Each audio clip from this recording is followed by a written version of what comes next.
بظاہر دکھایا یہ جاتا ہے کہ آپس میں صلح آشتی کی بات ہو رہی ہے، یہ تو دنیا جانتی ہے۔ ہمارے یہاں سامنے کچھ ہو اندر کچھ ہو، کیمرے کے سامنے دو آدمی آپس میں ایک دوسرے سے مسکراتے ہوئے ملتے ہیں اور ہاتھ بھی ملاتے ہیں، لیکن دل میں یہ ہو میں اس کو کھا جاؤں، اسلام اس کو نفاق کہتا ہے۔ ہمارے یہاں تو جو قلب ہوگا وہی ظاہر بھی ہوگا۔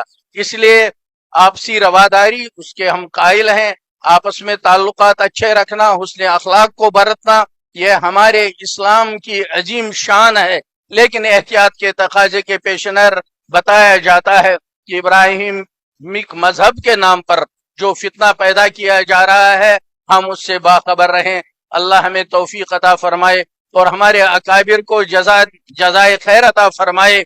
وہ اپنی فراست ایمانی اور دور اندیشی کے ساتھ ہر علمی اور عملی فتنے سے امت کو مطلع کرتے رہتے ہیں۔